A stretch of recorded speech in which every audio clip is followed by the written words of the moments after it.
Today on the Tim Manor podcast show, we've got Jac Owen, Hi. the owner of Connect Studio. That's right. Where did Connect come from?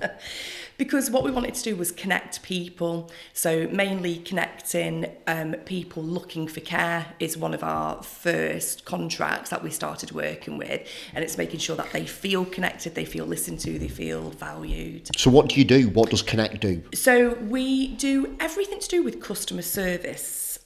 So that ranges from answering incoming calls and emails and live chats, doing people's social media for them. If people don't want to outsource, but they want their team to be better or to upskill them, we'll go in and train their teams on how to do the work and how to listen to people. It's all about treating people right. So one of our first contracts, like I said, was a care provider.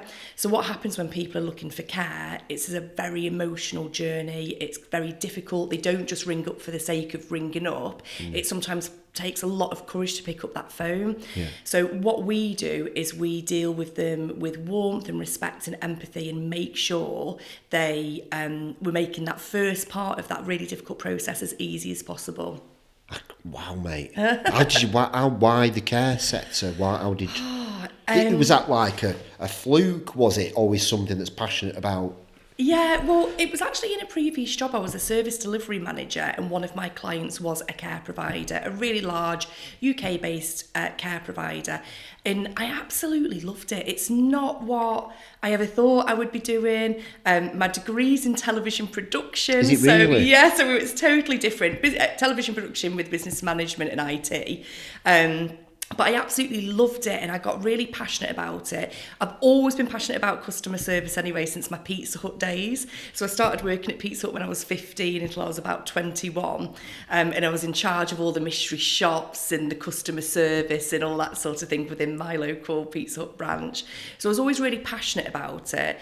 And then I had a client contact me saying, do you know anyone who does what you used to do?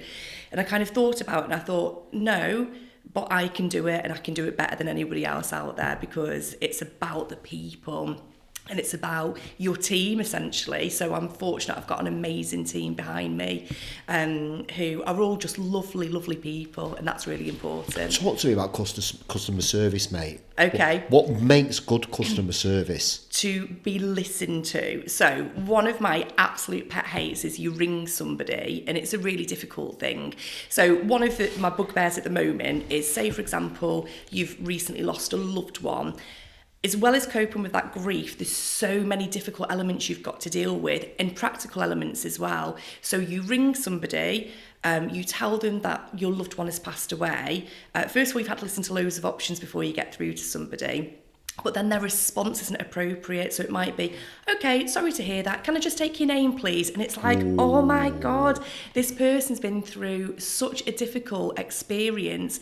It's their life. They could possibly have lost their loved one. So we need to really change the status quo of customer service. So that was one of our values when we first started out. How do you train somebody who's not got that within them? Who doesn't understand that? It can be very challenging because it has to come from within. So although I have quite empathy, yeah. But although we have an interview process, one of the key things I look for is this person actually nice? Can they communicate? Have they got really nice How do you skills? Know that though? It's because somebody's bringing the best selves to your interview. Yeah. How do you know? What questions are you asking to understand if that person's right? Yeah, we do things like role plays. So pretend telephone calls. Right. So I'll give them a scenario, and then we'll ring and pretend we're on the phone, and then you can see how they're reacting to it. And one of the things we always pick up on is, have they picked up on underlying issues? So, for example, if I say, my husband had an accident in a motorbike, but I'm really struggling financially. So I'm just wondering if you can help me with finances. Are they just listening to that finance issue, or are they also picking up on the underlying issue? What should they be looking for? A bit of both, really. We need to make sure we're picking up on what the person's actually called for, but actually showing empathy for that situation the person's going through. Because I'd be straight like, is he all right now? Where you up Exactly. to in that process? Yeah, like, exactly. So you've got that within you, Yeah. and that's what we'll be listening out for. So we'll be making sure that people are picking up on those issues and actually empathising. Yeah. So if someone rings, I worked on the Macmillan Cancer Support Line for many, many years. Really? And one of the things was you would be dealing with people who had been, say for example, they'd been diagnosed with cancer that day, but they hadn't told any of their family and friends because they didn't want to worry them. You could be the first person they speak to. So it's a massive responsibility. So if someone says, I've just been diagnosed with cancer, I need to know what financial options I've got, and someone says, oh, I'm sorry to hear that, what you can do is you can apply for this, that. No, it's about dealing with that issue first of all, and showing empathy and checking they're okay, have they got the support. So it really is changing the status quo of customer service in general, and bringing a new sort of element to it. It isn't just transactional, it isn't just process driven, and whilst processes are important, we need to make sure we're following the correct processes. It's all about the way we're treating people and how they feel. So one of the things we do in training is by the time you finish that phone call, does that person feel like they've been listened to, and do they know what's going to happen next? Are they going to come into a home for a show round? Are you going to book them an appointment? Are you sending them a brochure? So that's really important as well. They know what's going to happen. They feel supported. And, you know, if we can't help, you need to be able to signpost the relevant people who will be able to help. So, yeah, it's been... so you basically pick the hardest sector to do customer service. Yeah. Basically, yeah. We work across all sectors. But that's what you're known for. Yeah, so one of the key things I will always say when we speak with new clients is we do not have scripts. So sometimes they say, oh, can we have a look at your script? And it's like, no, we don't do scripts. Everything is conversational. We'll have guidance in terms of the things we need to ask, but that needs to be in a conversational manner, not, can I take your name, can I take your number, you know, that robotic way. Yeah. And you can tell when you ring people, we all have to ring people to deal with certain issues. And sometimes it's really frustrating. In fact, on the whole, it's really frustrating. And when you come off the phone when it hasn't been, you feel really good. You feel that person understood, that person listened. I know what I'm going to do now. So yeah, it's really, really important. And people... sometimes younger people as well, actually, because they're not used to speaking on the phone, it's quite a big deal for them. They don't like doing it. Yeah. And sometimes what they do is they pluck up a lot of courage to make that phone call. So you don't want to respond with not listening to them and not being able to help them. So yeah, the warmth and empathy is so, so important. Have you got, when you're doing that, because obviously you've got a business to run. Yeah. Do you have a time cap on them phone calls? Well, no, we don't actually, because it should be... So let's say someone that could be there for hours listening to that person. Yeah. I do training on this actually, so we call it circular calls. So if a call's just going round and round in circles for say 2 hours, like you say, it doesn't become helpful for that person that you're speaking to. Because, so you've almost got to set boundaries within that call. Yeah, so what we'll do is things like, say for example, a call is 40 minutes. Is that still valuable to the person you're speaking to? Yeah. Or are they just going round and round in circles, because then it's not helpful for them? So we call them circular calls. And what we need to try and do is empower that person with information and with guidance and with empathy to go and do whatever it is they need to do to improve their situation. So going on to the cancer support charity helplines we've worked with before, what you don't want to do, it's a classic empathy really. So you don't want to get in the hole with somebody. So say if someone's in a hole, metaphorically speaking, and they are asking for help, what we can't do as advisors is jump into that hole with that person. I'd be in there with them, that's my problem. That's it. So there is a balance. So you want to help them out that hole, and you do that by, like I say, providing that warmth and providing that empathy, but also information. And that can be quite difficult as advisors, because sometimes it can be really difficult. So when I first started in my early 20s, I would sometimes go home crying because of the people that I spoke to. But what we need to do is have a jelly wall, which we call it. So we're taking it all on, but we're not absorbing it. Because then when we do that, we're not able to help the person who needs us. Is that so you don't get compassion? Is it called compassionate fatigue or empathy, fatigue? vicarious trauma, Right. fatigue, Wow. that, anything like that. So we have a The responsibility. jelly wall. Have you coined that, have you? Or is that an actual thing? No, I think I used to use it with colleagues previously, and it's always just stuck with me. So that's one of the things I'll talk about in training. You know, your jelly wall.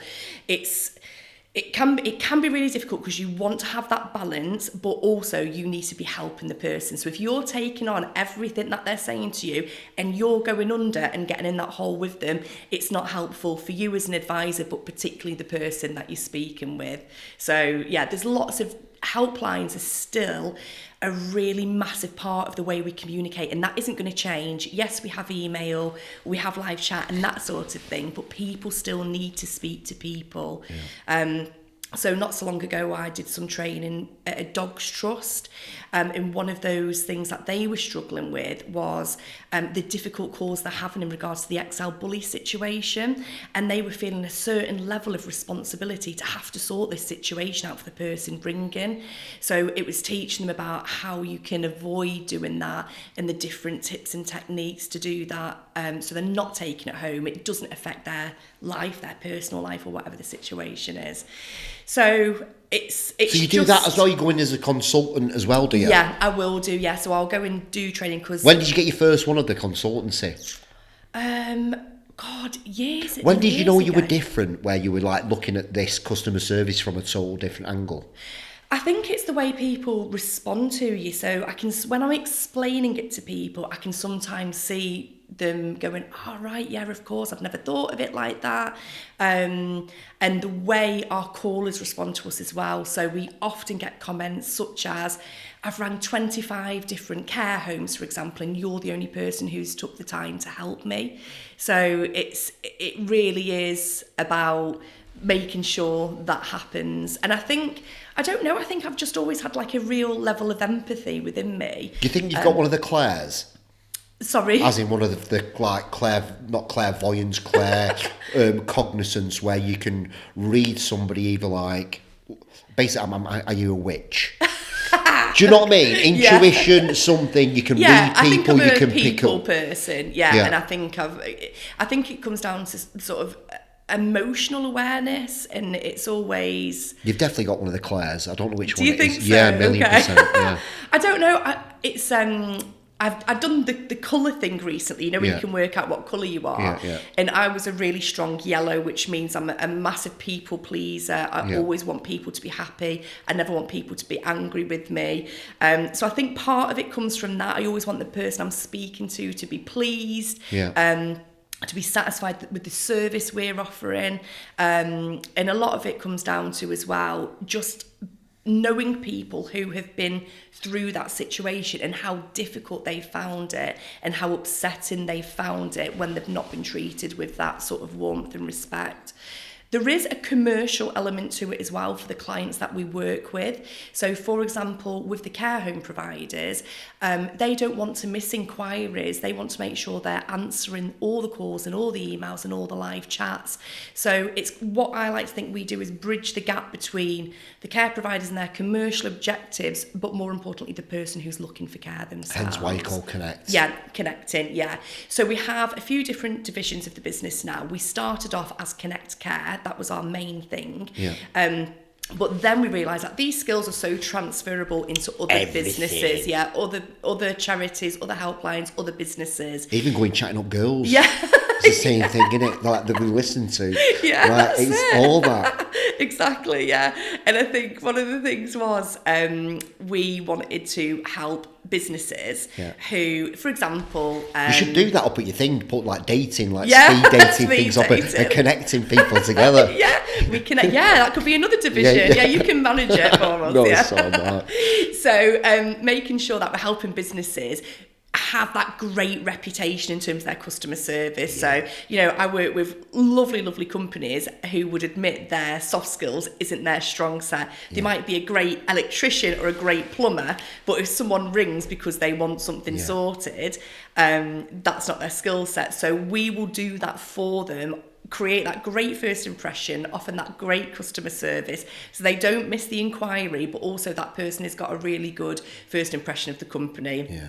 So we work with an electrical company who has electricians out on the field, all brilliant lads, but maybe are too busy to answer the phone because they're doing the job. Yeah. So we do that as well. So we've got Connect Care, Connect Inquiries, Connect Social. So we do social media on behalf of the clients, so people who don't know what to post, don't have time to post, sometimes don't know how to post. We will do that and manage all their socials for them.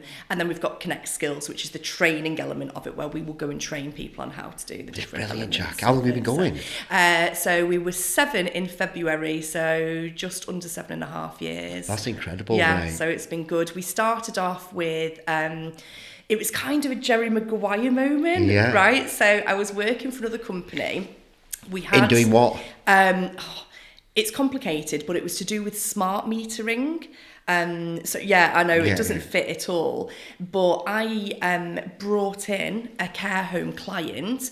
The company got bought out and the smart meter company had no interest in this client in terms of providing the service, the customer service, all that element of it. That's not what they were about. A really successful company in smart metering, but not soft skills and customer service. So I decided that I was going to do it on my own with this client that I mentioned earlier. But I wanted some of the team to come with me. So you're like, who's coming with Yeah. me? Who's coming with me? What a scene that is. Yeah, I know. So I was really, really lucky. All of the people that I wanted to come with me, so there were 4 of them actually in total, they all came with me. How does that feel for them people to believe in you? Yeah, it was amazing, yeah. It was interesting response as well. One of them just said yes straight away with no hesitation, and one of them wanted to go and speak with their parents, and that person I've still got to this day. She's been with me throughout the whole thing. Wow. And I was really lucky as well because I had a really good friend who came with me and helped me set everything up. So we literally left the company on the Friday. Over the weekend, went into the office, set up all the computers, set up Into all what the office? telephony. Up at Nortex? No, we went Where were you? No, we started off in Manchester on did you? King Street. Yeah, so it was just like a shared office type thing, and it was really, really nice. I really loved it, but the team at the time were from Bolton, so they had to travel into Manchester every single day, and they were getting so stressed out about it with train delays and being on time and all that sort of thing. And so I was like, right, okay, this isn't really working being in Manchester. Although I loved it because I lived in the city centre of Manchester at the time, I thought we need to change. So you moved for your employees, for your staff? You moved to there because your staff were from Bolton? That's right, yeah. So I relocated myself to the Bolton area, moved from Manchester, so I'd lived there 10 years, and then we opened the office at Nortex Mill, which was local for all the team members, and then we've just become a Bolton-based business as well. And it's where was that decision that you were like, my staff are that important to me that I'm going to relocate and move to Bolton where they are? Yeah. How did you make that decision? Well, it was a little bit of everything. My business partner had told me about the mill, and he said, it is really nice. It's got character. When I first went, I absolutely hated it because we were on a really nice office on King Street. But now I absolutely love it. I think it has got character. It has got charm. Yeah. And you'll know, so when you go in, it doesn't look like we belong there, which is kind of part of the wow factor, I guess, now when you come into it. All the team love it because it's so near to where they live. And we've expanded in the 7 years. So we've got around 16 team members as well, and they're all based in Bolton.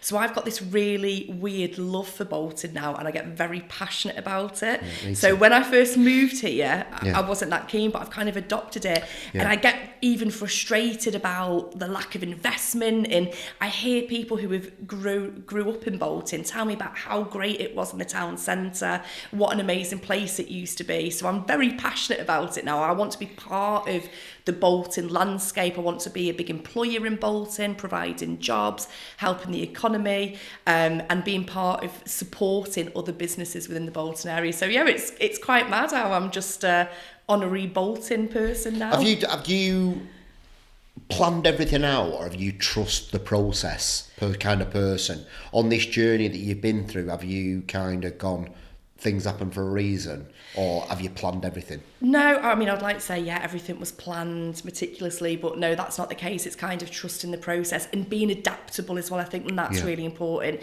I'm really lucky to have a great, two business partners, but the one I'm talking about, he's a great entrepreneur. He's full of ideas and that sort of thing, so that's really good. Did you set the business up with those business partners right from the off? Yes, I set the business up and asked them to invest in it, but they did invest, but also they offered value as well in other areas. So one of them's really good with the technology elements, one of them's really good at visualization and ideas and that sort of thing. So we've all got our own strengths. What we've done, and I think it's been really important, is to diversify. So yes, we started off with the care sector, but it's looking at other opportunities in other areas and other ways we can help, and it's just grown through that. So rather than just getting stuck in your lane, looking at other things we can do. The care sector is still probably the one I'm most passionate about. Yeah, I was going to ask you that. Yeah, it really is. Because we work with more and more care providers now, my passion just grows for it. When we do mystery shopping and that sort of thing on other care providers, it can be quite difficult listening to the calls of people who have asked for help or advice and they're not getting the response they deserve. So yeah, it's still the thing I'm most passionate about, but I love going in and training different organisations as well. And I love helping small businesses grow. So very early on, maybe 2 years in, we got a contract for a Bolton business called the Phlebotomy Centre. Yeah, I know the Phlebotomy Centre. You know them, right? Okay, so she's fantastic, the owner of the Phlebotomy Centre. And she was very busy trying to grow the business, but she couldn't because she was dealing with phone calls, emails and all that sort of thing. And taking bloods. Yeah, exactly. Yeah, so she was trying to do everything. So what we do is we handle all her inquiries. We've been working with her for about 6 years now, and her business has just grown and grown. You know what? I've actually used the Phlebotomy Centre to take my bloods. Okay. And I talked to a lad. Yeah. Right. And he was amazing. Yeah. I didn't know he worked for you. Oh, right, okay. Was it Ali? Hey, I think it might have been. He was incredible. Yeah, oh, brilliant. Honestly, right, and okay. I'm not just saying it. Yeah. And it's weird that. Yeah, he's I booked lovely. it in and I thought there's no way, because he knows loads of information here. And I'm like, what? He was so. Oh, that's good to know. He just, I felt like I was listened to. Oh, good, right, okay. And that's because I haven't got a clue when I was doing it. Yeah. He's an interesting one. So one of my advisors came to me. He was really young, didn't have a job before, was really inexperienced, and really, really shy. When I interviewed him, but then I started asking him, so towards the end of the interview I thought, I don't think this is going to work out, but then I started asking him about he'd done the Prince's Trust and been on that, and the way he just started speaking when he spoke about that, so when the nerves went, he just lit up. He was brilliant, and I was like, actually he's going to be great if he's just got the right coaching and the right training. Told you, a witch. You can see it in people. I can see it, yeah. Because you signed him off, and then just because of that one thing, you saw. Yeah, absolutely. Yeah, I have been caught out a few times, I won't lie, where people have been like that in interviews, and then after a while I'm like, oh no, they're not quite right. They're not actually bothered about the person they're speaking to on the phone. They're called narcissists. Yeah, absolutely. You can't read a narcissist. Yeah, so they need to go. But probably the gentleman you spoke to was absolutely amazing. And then he actually left a couple of years later to go and become a dentist, which we knew about from the outset. We always knew. And when he left, his mum came in, bought me the most beautiful bunch of flowers, and she was like, I cannot believe what you've done with him. He is a different person to when he started to what he is now. So that was just lovely. You're definitely a yellow, you are. A yellow, okay, massive like yellow. sunshine inside and out. Have you always been like that? I think so, yeah. When you did the colour profile testing, did it help you just kind of go, yes, I am that, and lean into the personality that you are? Because I found out that I was more red, obviously. Okay, yeah, but yeah. I needed to implement a little bit more blue. Yeah. What did that, knowing that you're a yellow colour, do for you? It actually, as a typical yellow, made me really criticise myself. So it made me understand myself a little bit more, but then also beating myself up for maybe being such a soft touch in the past and having been taken advantage of and that sort of thing. So I was like, right, okay, it's great that you're a yellow, but you also need to toughen up a little bit. And, you know, you do have to have an element of that in business, which doesn't come naturally to me. But I'm trying to kind of work on that. So it was good to have a bit of an awareness of that, really. It's so, good, isn't it? Yeah, yeah. We Really did it with the full insightful. team, and Did you? Yeah, how everybody with colours and stuff, and how I need to communicate with Will to how I need to communicate that, because Will's a blue through and throughout. Yeah. I'm a red, and I'm like, Will, I need this kind of done right Yeah. now, and I'm like, why is he not hurrying up with this? Yeah. Now knowing that it's a Everyone's blue, I'm different. just. Okay. I love stuff like that, mate. Yeah, it's really interesting, isn't it? And I think as well, what I always say to people is you can't control what other people do, but you can control what you do and how you deal with them. So if you're not getting the best out of somebody, have a look at how you're dealing with them. Can that be adapted? Can that be changed? It's the same with callers. So we all speak to callers sometimes, and say, for example, they're just giving you one-word answers and that sort of thing. It could be for so many different reasons. Or if you're speaking to someone who's really rushed and really breathless, that can normally indicate that they're anxious about something. So it's listening out for those kind of indicators, if you like, and adapting how you're dealing with them. So that would be lowering your voice or being more efficient in your answers, because that's what it is they're looking for, but also exploring why. So quite a lot of the organisations I worked with during lockdown, there was a massive spike in domestic violence, and they were having people ringing, you know, whispering because they were in the same house as some people. So it's all about, we call it a soundscape. So not just listening to the words that are being presented to you, it's picking up on what's going on around you as well. That's next level shit, isn't it? Yeah. Innit? Yeah, and you know, sometimes when advisors, they're like, well, I just work on the phone. There's no just about it. It's such an important job. And it's such a difficult job as well, and I think you should never underestimate that. You're kind of responsible for people, particularly in some charities, you know, gambling charities, for example.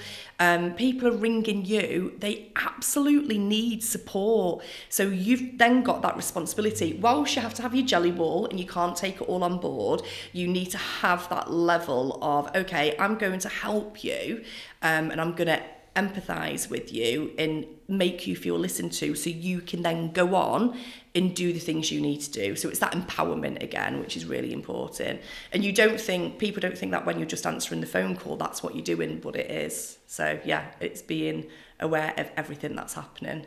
Do you teach people sales as well?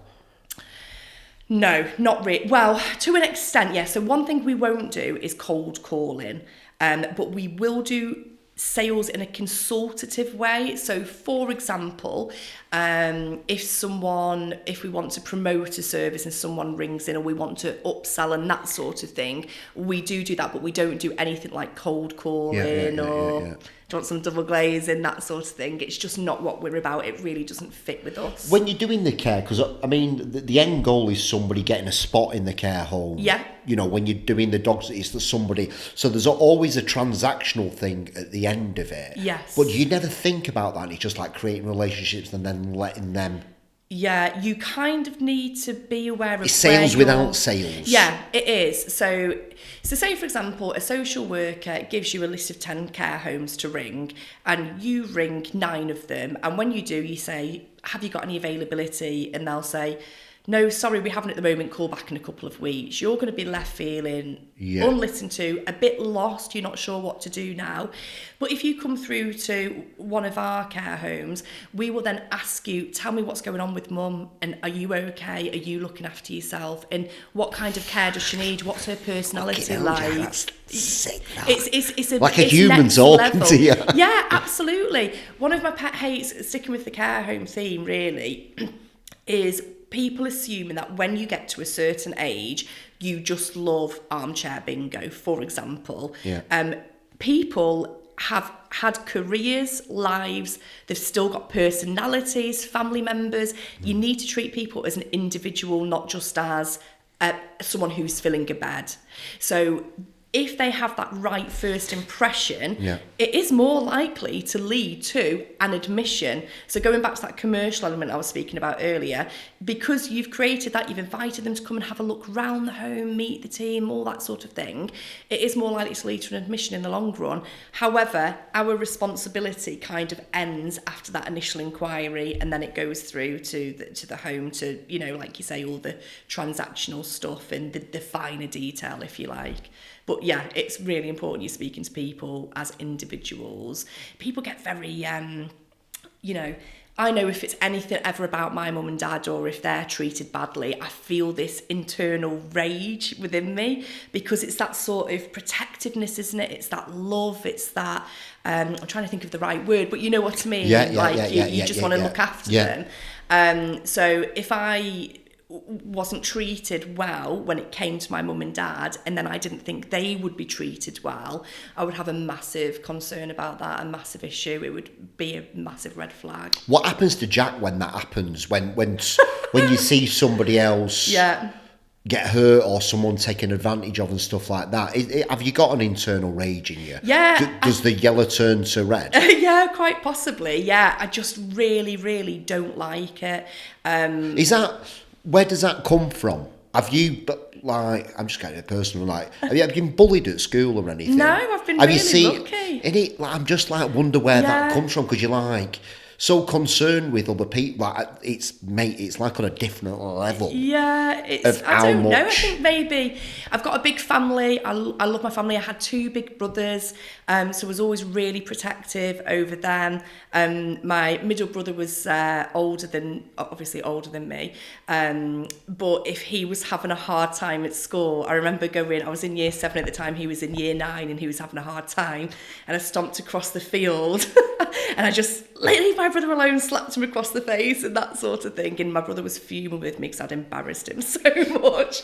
But yeah, I don't know, I think it's just love, isn't it? It's just like having that protection over people you really love, but also... But it's not just people you love, you've got this protection over people you don't even know. Yeah.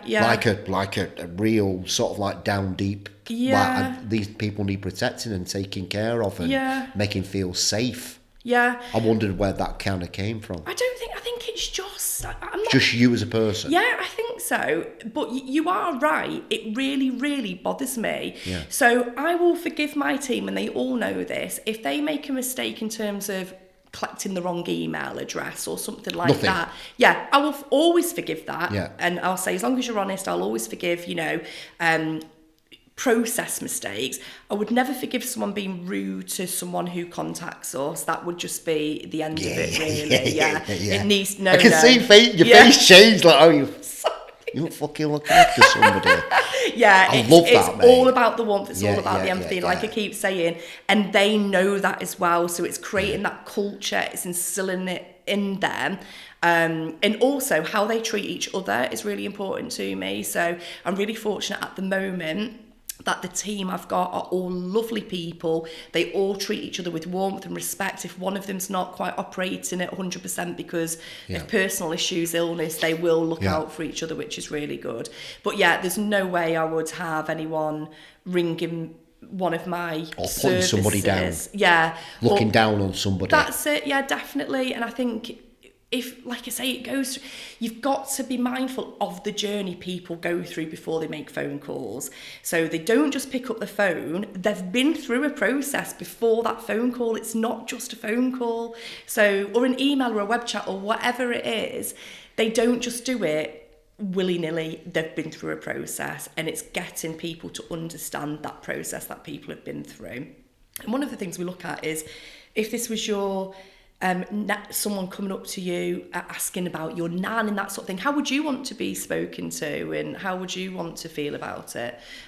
So making sure we treat each other the way we want to be treated, I guess. Your hiring process must be ridiculous, like the expectations of what you've got from someone, like it's right, but like, it's, you're not just you've got all that in your head, so when you're hiring somebody, you've got to do it like That's right. And I think it's sometimes you just know.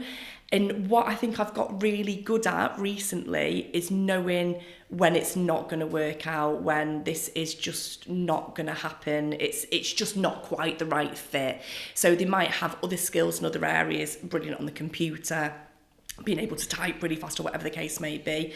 But if it's just not quite the right fit, I can tell that really easily now. Whereas I think before I was too soft and I let things, I would be like, no, give them a chance. Yeah. Yeah, so I think it's just really important to me that I can trust my team to speak to people in the right way and in the right manner, and that they actually care, and they really do. Sometimes we'll have calls from people and they'll need to speak to me afterwards about it and say, what can we do about this? They're in this situation. So occasionally we go a bit above and beyond in terms of contacting the relevant local authority or social services because we're worried about something that's nothing to do with us, but we feel uneasy just leaving it. So we'll get in touch with the local authority to alert them to the situation, who can deal with it. So if they didn't care, they just wouldn't. It's not their responsibility. They wouldn't have to, but they do. And that makes them really special. And like I say, how do you sort out your jelly wall? How do you sort that out? So a lot of it can be in terms of what you can do for yourself. So really simple things such as exercise or doing things that make you happy. So one of the things I always say during training is if you have a really bad day and you've had lots of calls where they've been really difficult, all you want to do is sit and wallow, watch rubbish on television and just forget about it. Yeah. But sometimes that can be the actual worst thing you can do. So sometimes I'm like, I really can't face speaking to any friends or family tonight. But then if you force yourself to do that, what happens is you end up feeling brilliant, you feel amazing, you've recharged your batteries, and then you're good to go for the next day. Sometimes it's about what you do for yourself. So we talk a lot about that. One of the things I'm massive on within Connect and always have been is work-life balance. I'm not always great at sticking to it, but I really do try my best. But for my team, we have a rule that if they are not in work, we will never contact them about anything work related. So we have a Facebook group chat, but it's to talk about Love Island or, that sort of thing. It's not to talk about work related things because you need that break, you need that time. At the end of the day, we come to work it's funding our lives to some extent. Yeah. It's that old saying, isn't it? We live to work, we don't work to live. Yeah. Is that right? Yeah. And then the other way around. Yeah. But yeah, it's really important that they all have a work-life balance and they enjoy time with their families and doing what makes them happy, really. Incredible, mate. Oh, incredible. The psychology side of it, have you done any psychology yourself, or is this just natural? How do you learn? How do you keep yourself? I think it's just picking things up over. No, I've not done any sort of formal training, but the organisation I used to work in used to run the Mind helpline. Right, okay. So I was really close with the manager of that service who really helped me over the years, when in my early 20s, if I was struggling with a certain situation, he'd really pass on his knowledge to me, and that's kind of stuck with me. But I think it's just over time, and I think it's compassion as well, wanting the best for other people as well as myself and as well as the business. I'm not sitting here going, I'm just Mother Teresa, not at all. But I think it's just making sure that you've got compassion in every area of your life. You're like that with people. I just think it's important. What is compassion? I guess compassion is really... So it's showing that you care about someone and that you're feeling that. So we talk about the difference between sympathy and empathy quite a lot as well. So what we don't want to do is feel sorry for somebody. We don't want to show sympathy. We want to show empathy. So we want to show them that we are responding with understanding rather than just going, oh, it must be so awful for you. That's not empathy, that's sympathy. What we want to do is respond that we understand where they're coming from. And like I said earlier, we want to help them get out that hole. We're not just going to jump in there with them. Jumping in the hole, is that sympathy? Yeah, it is sympathy. It's just not helpful. So yeah, it's getting in there going, oh, poor you. One of the things we always say is try not and say at least. So there's a really good YouTube video. If you Google sympathy and empathy, it's so good. But say, for example, oh, my mum's just died. Well, at least they lived until they were 68. Oh, I've had a miscarriage. Oh, well, at least you know you can get pregnant in the first place. Don't start a sentence with at least, because then you're undervaluing or you're demeaning what that person is going through, if that makes sense. Yeah. So I'm always really aware of my responses to people now, based on kind of years of this sort of thing, working on different helplines. But making sure you're not kind of... People are doing it with good intentions because they're trying to make them feel better about the situation, but quite often people don't need or want to feel better about the situation. They just want to be listened to. So it's...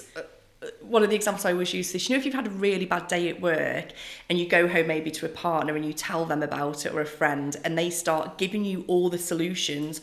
Why didn't you do that? You should have done this, or why don't you do that? You don't want all the solutions. You just want someone to listen to you and empathise. So that sounds like it must have been really difficult for you, rather than what you should have done is this, or poor you. It's just not helpful. And that doesn't empower them. And that's the key goal. That must be so tough for like a young kid to come on board with you and try to understand and, to learn that and then use that within phone calls, because I think you've got it locked now, haven't you, where you don't have to think about it. You've done it that many hours and it just comes natural to you. But somebody on a phone, you're thinking, okay, don't say at least. Yeah. Make sure you're not sympathy. Yeah. And you're just like, oh shit. Oh. Yeah. Right. And it's really weird actually, because I think some people just have it naturally within them. So another person that works for us, a boy, he's a man, he's fairly young, so you would think he wouldn't have that emotional response or intelligence, but he absolutely does. So it really doesn't matter what age people are, it's how they are built, it's what's within them, and then sometimes you just need to fine tune it a little bit. Emotional intelligence. Yeah. Good that, innit? Yeah.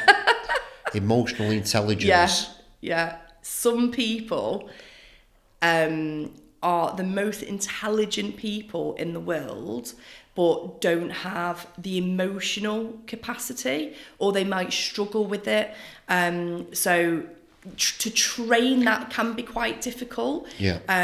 But kind of getting in there and understanding them as a person can really help you develop that training for that person. So you don't just go, oh, that person's not got any emotional intelligence, let's just not bother with them. You can when I go into training sessions and that sort of thing, you can help them understand it, and sometimes helping people understand it is putting things in terms of their real life, so giving them a scenario that they've been through, like a shared experience. Exactly. So working out a situation that they've had, how they dealt with it, how they felt about it, and putting it in a real life situation, and then applying it to maybe a scenario they would have on a phone call and that sort of thing. So I love that. I love it when I train them, they understand it, you're giving them the tools to be more, better at their job. So yeah, that's a good element of what we do as well. I really like doing that. You just need one more podcast, don't you? Spread this word. Yeah, do you think? Customer service is that customer service, relationships, connection with other people within... especially the small businesses and stuff like that. Yeah, people don't think of it on a deep enough level. Almost, it's almost like answer a phone call, deal with it. It's a transaction. Yeah, right, exactly. We're done. That's enough. But no, relationships, reputation. Yeah. When it comes to branding. Yeah. I mean, that's all branding really is. Brand is reputation. Yeah, and a lot of people spend a lot of money on their branding, on their website, on their social media or whatever the case is. It's almost kind of pointless if when that person does do the click to call action and it's not dealt with in the right way. Yeah, well, we just say about like we get help people with their brand values, and that's all well and good, but if the behaviours don't match them values, then it's totally lost. Yeah, so right, you're saying that you have got empathy, but if you're not actually showing and doing empathy with your thing, then your brand's like... It's so true, yeah. And I think maybe putting it like that as well will help people understand the kind of mission, the journey we're on as well. You know, you spend, I don't know, £3,000 on a website, for example, and every page you've designed it to encourage them to ring or make an inquiry. Got a call to action. Yeah, exactly, yeah. If that's not going to be handled in the right way, then that was just money down the drain, really, wasn't it? So, yeah, that's the kind of mission we're on, really.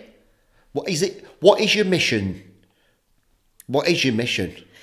Well, I think, like I said, our initial mission was to challenge the status quo of customer service. So to be known. So, you know, sometimes you don't want to dream too big, but they say if they're not big enough, they need to scare you or the dreams aren't big enough. What I would love is on a more global level to offer the services we do across the care sector as one, but all other businesses as well, to take that out. So are you setting up an academy or something where it's an online courses? Is that where you're... No, not yet. What we're doing is creating the technology to be able to provide those services ourselves in the first instance, but then an academy moving forward would be something that we would look at in terms of training other people. But say, for example, you've got a company, Amazon, right? This is a big one. They say, for example, their customer service is not good. They're getting loads of bad ratings on their customer service. This is a theoretical example on the scenario I'm giving. And they're like, we really need to sort out our customer service. Oh, we need to go to Connect. Yeah. And then that's what I would love. I would love for companies to be, right, okay, we need to sort our customer services out. Let's go to Connect. So we're a kind of exemplary service. One of the services I love and would love to have this as a contract, but actually they do it really well themselves. There's no point, is Jet2. Right. So whenever you hear people speak about Jet2, they're always talking about their customer services and how good they are. If Jet2 put a post on their Facebook, normally, say another airline did or a travel company did, you'd have 1,000 comments and you'd read them all and they'd be negative. With Jet2, you read all their comments and people are full of praise for them. Yep. So that's what I want to be able to provide for other companies, so they can, because they really care about customer service and it's so unusual. So I want other companies who maybe don't have that skill set or that one, or you know, that sort of thing, but want to provide good customer service, to come to us and we'll do it for them. So we'll be an exemplary example of good customer service. What about a business on Charlie Old Road there that's struggling with the customer services? How can Connect service a company on there? Let's say it's a vape shop. Okay, yeah. Let's not do vape shop. It's not a good idea talking about vape right now, even though I've got vape in my hand. But let's say it's a barber's. Yeah. And they say, look, Jack, we need to sort out customer services. Yeah. The lads in there, they don't really give a shit. Yeah. You know, they just want to cut hair and do one. Totally fine, right? Yeah. How can Connect help that barbers? Okay, so what we would do with the barbers, first of all, is we would get to know their brand, what they are like, you know, in terms of, is it a hipster barber, or, you know, what kind of vibe they're going for. Yeah. Then what we would do is work out what systems they use. Sometimes people don't have any systems, that's fine. No system. Okay, we will build that for them, that's no problem. We'll create something in-house and bespoke to them. And then what we do is we would provide the telephone line and deal with their emails, deal with any live chats, all that sort of thing. If they have a booking appointment system, we'll book the appointments in for them. If not, we'll send them the appointments. They know when they've got that. And the main thing is, when people ring, they'll have a really friendly and professional, warm advisor who, you know, the skills are slightly different in terms of something like that, because people who want to ring up for a haircut don't want to talk all about their personal life and their difficult situations. They just want to book a haircut. So we would get to know that element, and that's what we would do for that particular service. We work with an insurance company. So she's decided that she just needs 1 day a week where she doesn't have to deal with phone calls because she's really busy. She was really struggling in terms of her workload. So what we do is deal with all her calls on a Thursday for her. If she wants us to deal with calls on a Monday because she's gone into a meeting, we'll do that as well. So we can adapt to each individual business, but the initial thing is getting to know that business to some extent, to work out what it is they're trying to create, what's important to them, what are their commercial objectives. And we make it so easy for people. They can't believe how easy it is. We do all the setup for them. They don't need to do anything. So if you said to me, Jac, I want you to handle all your phone calls for me from today. Yeah.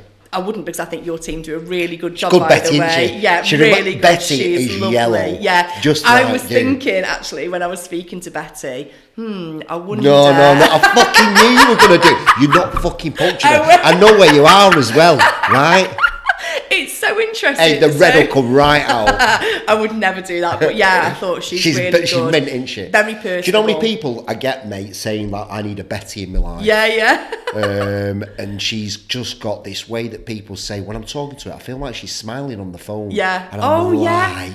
Absolutely. That's it, mate. Yeah, that's what we're talking really about there right now. Absolutely, yeah. A Betty would she be actually gives a shit. Yeah, she cares. But she's efficient and everything else. I'm lucky because I've got 16 people. I've got 16 Bettys, but I can understand people saying to you, "I want a Betty. I want a Betty." Yeah. My who's now a team leader, but one of the people that I started the company with. It was very weird how I ended up with her. So I was recruiting for a role, so a project advisor working on a care home provider. I must have interviewed 30, 40 people over like a 3 or 4 day period. I couldn't find the right person. So Lauren, I was speaking to her in the kitchen. She was relatively new. She was working on a different team that was just making bookings for smart meters. And I just said, oh, hi, because I was the manager of the whole contact centre. So she did fall under my team. I just didn't know her that well.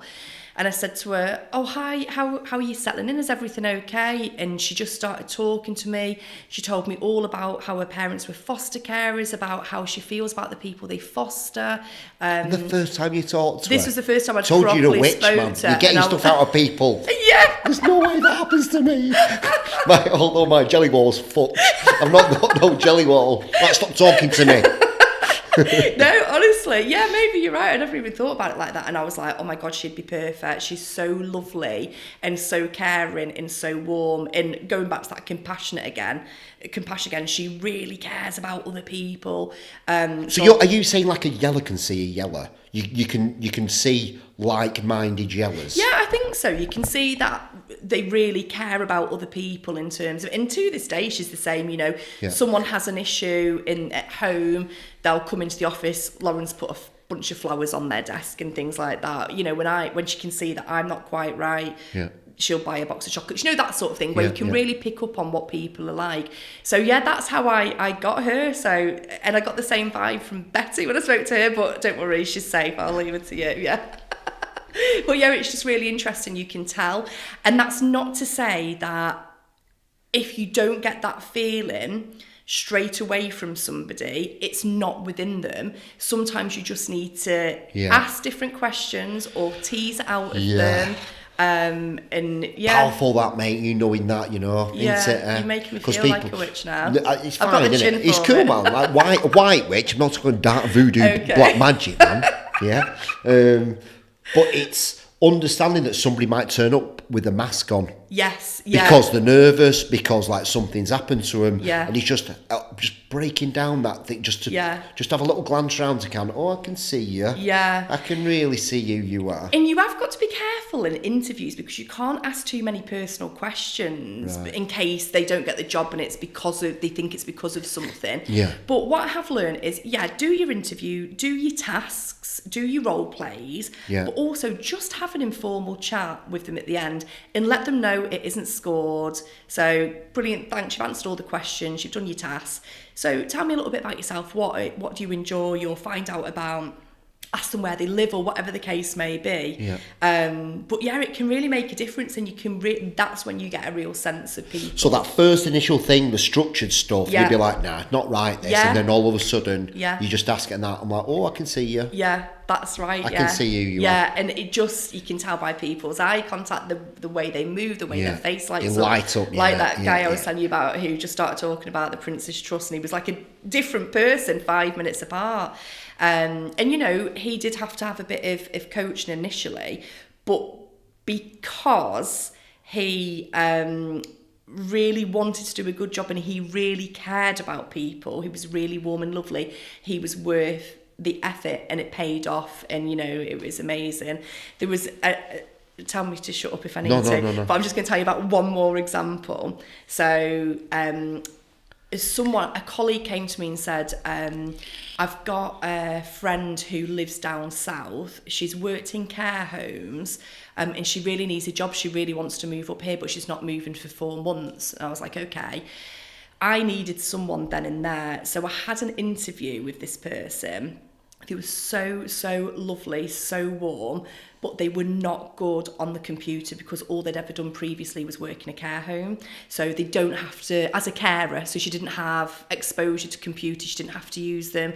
So she struggled to even copy and paste, but she was so But you can nice. teach that. Yeah, I can hard teach skill. that, exactly. Right. So I was like, no, she's got it. Yeah. I can teach her how to copy and paste. Yeah, I can yeah, teach yeah. her how to use a computer.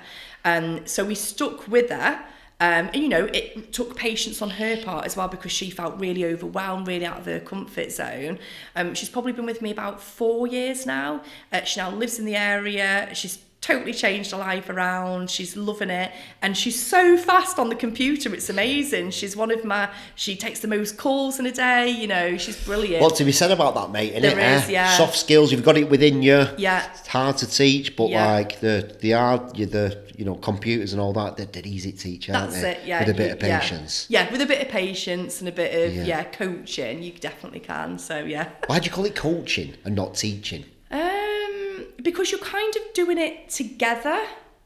So teaching is someone telling you how to do somebody, but when you're coaching, you're kind of doing it side by side. You're saying, right, we'll do it in a different way, so you can sit by me and watch how I do this, and then I'll watch you and I'll coach you on how to do that. So yeah, I guess I don't know. A beautiful way of putting it, mate. Beautiful way You're kind of of putting on it. a journey together rather than just telling somebody. You're showing your If somebody asks you coaching. what you do, Jack, and they say, oh, what is it that you do? Yeah. What do you say? In terms of the company or myself? I don't know. I think yourself. I think I know that. You're the owner of Connect. But Yeah. if somebody really asks you what is it that you do on a day-to-day basis, Yeah. what would that be? But well, remember, we're in an elevator. You've only got a minute before I get out. Yeah. Yeah, Before you start going off on tangents. It's a really interesting question, because obviously I do elevator pitches all the time, but about the business, Yeah, not yeah. about myself. But I would say I'm a managing director of Connect. We do customer service, and I'm responsible for the team, and also business development and the service delivery. So it's everything really. In fact, someone asked me yesterday, can I buy toilet rolls and bin liners? So everything's different. It's all encompassing really. So Yeah. I'm responsible for bringing clients in the business development area of it, Yeah. but also our existing clients and delivering the service to them. And then part of that is obviously managing the team and making sure they've got the information, the tools. Now, think about, we're not in a networking meeting. Yeah. You're not giving me the spiel. Yeah. And I've asked you, what is it you do, Jack? And it's more on the lines of like, I'm making sure people are looked after. Yeah. Is that what you do? Yeah, I would say so, because you've got to look after your team, your clients, Yeah. everything else like that. Because that's at the core of you, making sure people are getting looked after. Yeah, And they feel safe, they feel cared for, they feel listened to. yeah. I'd say that's who you are, aren't you? Yeah, I think so. Yeah, I The think core that's of a you. nice way of... Because I can see it in your face when you change, when someone's not, if someone's being bullied or they're not looked after or they're not listening to, like, Yeah. you It annoys me, yeah. I just Beautiful, don't mate. like it. And I think it's, we're just on this world for such a short time. It's like, why make things be any more difficult than they need to be? Just care for people. And I think we're here for a good time, not a long time. So we just need to make sure we're making it as easy as possible on people. There's no point in doing it for the sake of doing it. Are you a spiritual person at all? Do you not sort of? I know it's such hard fucking spirituality, right? But I don't think so. No. But you are. I'm You're not against massive. anything. You are massively though. Right. Okay. If you did, the way I define it is that I connect with myself so I can connect with other people. Yeah. Right, that's how I define spirituality. Yeah. Look, crystals, all that, whatever floats your boat, right? Yeah. But I need to connect with myself, understand who Tim is and what little Tim's needs it, because he's been traumatized over the years. Yeah. So I can open up my heart so I can connect with people like yourself. Yeah. And that's spirituality for me. Yeah. That I wondered if you ever looked at it like that before. Not really. I did have a Catholic upbringing, so I feel like that's a lot of where my guilt comes from and need to please people and that sort of thing. I think it all stems from that. Yeah. But yeah, in terms of spirituality, I've never really explored anything like that. No, I'm like I say, I'm not against it at all, but I just never explored it. You're a lot more spiritual than you think, Right. Just the way you talk, mate. Yeah. The way you talk's just spiritual. I love that. Because we're just we're talking on a deeper level. Yeah. Not just surface. That's it. Listen, look, you do want to do Love Island, your Facebook group's Yeah. fine, right? Yeah. But that's top level for me. Yeah. But the way me and you talk is on a deep It's really understanding interesting. level. And I have done a bit of hypnotherapy recently. Have you? Yeah, that's really good. What for? Well, actually, it's to try and help me lose weight. Right. I was like, right, going the gym's too hard, eating well's too hard, I'll do a bit of hypnotherapy. But actually, the woman who does it, so you do the hypnotherapy, but then she gives you a recording afterwards. And it's not about losing weight, it's about yourself and your control.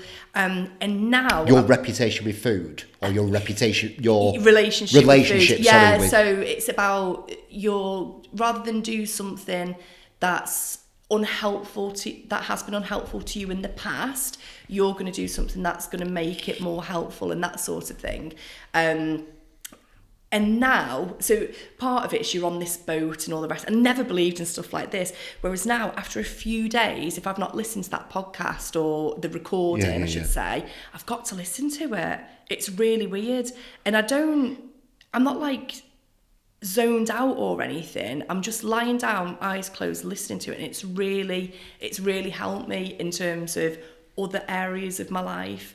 And what we can control, how we can do things differently that are more helpful to us. So, for example, instead of if you're disagreeing with somebody, rather than getting into an argument with them, look at how you can change your approach to get what you need to get out of that situation. Dude, it's spirituality. Maybe. That's just the spiritual way of looking at things. It's just the problem is fucking like Crystal Ken and Woo Woo Karen and Conscious Karen has fucked it all up for people. But really? that is where it's at. How about interesting. that. Having such an understanding and connecting with yourself. Yeah. It's really interesting. Yeah, mindfulness and just being mindful of your actions and stuff like that. And I do kind of believe in things like The Secret and visualisation and that sort of thing. Yeah. I feel, I'm a bit of a contradictory really, because I feel like, they say journal and visualisation. I do believe in it, but I just don't do it and don't have time to do it. So, yeah. What does success look like to you? Success to me looks like achieving the kind of business goals that we've discussed, seeing my team expand and develop in their respective areas, but also just being able to have freedom and choice to do whatever it is I want to do at that time without having to worry about anything. I would love to not always be worrying about something. So that is the dream, to not always feel like I've got 10 different worries on my shoulder at the same time. The freedom's beautiful, isn't it? Yeah. Yeah. I would just like having that freedom. Yeah, exactly. Yeah. So just not to... worry or care as much as what Having I that do. peace of mind. Yeah, exactly. Yeah. And that comes with, financial security. It comes with stability in other areas of your life. So yeah, I think that's the dream, really. If somebody wanted to get in touch with you, and use your services, how did they get in touch with you? So they could go to our website, which is just www.connect.studio, or they could email me, which is jac.owen@connect.studio. That's JAC. JAC, no K. Are you on Instagram? Do you do this kind of thing yourself? Yeah, Connect on Instagram and is Jac Facebook. Owen on the Instagram? Are you talking like this on your Instagram? Are you doing little bits of clips? Not really, no. Probably should. But yeah, Connect. You've got to share this message, mate. It's so important. Yeah, I am on Instagram Relationships myself, are so but important. Yeah. I try and do it separately, if you know what I mean. Keep it work and life separate. But yeah, they definitely do overlap, don't they? So it's your personal part brand's of who massive, you are. mate. Thank you. You just need to fucking start talking, Yeah. like on other platforms, don't you? Oh, thank YouTube you. and all sorts. All right, thank you very much. But I appreciate it, mate. I appreciate you thank coming you. in. Thanks for having me. I've enjoyed that. Good. Went down areas I never thought I would. I don't even know what I'm doing. Thanks for listening, everybody. Thank you. Goodbye. Marner, what, you're branded with the best. Tim Marner, what, you're branded with the best. Tim Marner, what, you're branded with the best. Tim Marner, what, you're branded with the best.